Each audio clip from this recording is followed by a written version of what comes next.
I think the way that I would describe the idea of Zuzalu in general is that, like, for a long time, there's been a lot of excitement around this idea of either creating new cities or creating new societies, or like taking online communities and bringing them offline, and like really being kind of intentional about offline community and the physical environment, and like where, and the kinds of physical network effects that we're creating and participating in. And this is something that a lot of people have written about, like often very idealistically for decades. Like there's a lot of writing in the 80s and 90s talking about this idea that like we live in physical communities, but at the same time, like our values and the things that we kind of use and benefit from are going off on this totally separate digital axis. And like, are there ways to kind of bring the first kind of more in line with the second? And Balaji Srinivas recently wrote his book on the network state. There's also a book by someone called David De Ugarte on what he calls Files. That's Phyles. That like takes a very different political angle on what's something that's like ultimately not too different as a concept.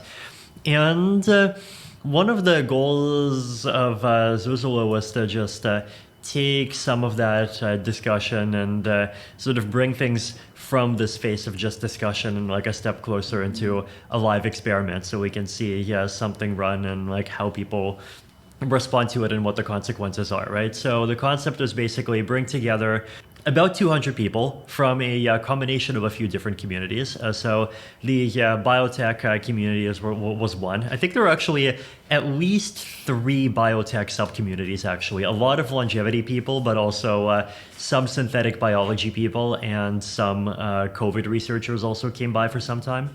Also Ethereum people, including Ethereum core developers, also including people focused on zero knowledge proofs. Just people who are enthusiastic about the topic of building, like new cities or new societies in general.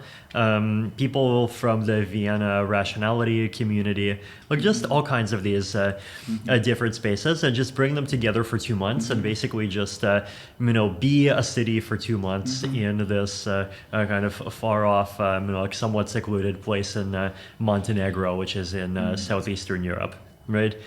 And like, even the experiment was interesting, right? It was, I think, a combination of just, bringing people together and just like living and being a city, but also trying to like really do some of the infrastructure around some of the different goals that people had, right? So like there was an app that we built actually just for Zuzalu called ZooPass, which is basically a zero knowledge identity system, right? So basically you have a mobile app that shows a QR code, and that QR code is a zero knowledge proof, right? Which proves that you're a member of the group, but without revealing which member of the group you are.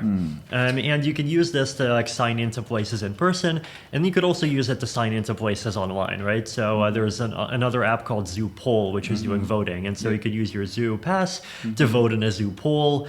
And the zoo polls were sometimes on just like very basic like topics. Sometimes they went into like deep political stuff and just all kinds of things. And people are like actually able to vote anonymously, but like at the same time prove that they're actually supposed to be one of the voters and that they're not voting twice, right? Like a lot of the time, we don't. I think we kind of think about anonymity as being like, oh, you're proving nothing about yourself, and so you're maximum untrustworthy, right? But this really shows how there's, with zero knowledge proofs, like a lot more possibilities than just that, right?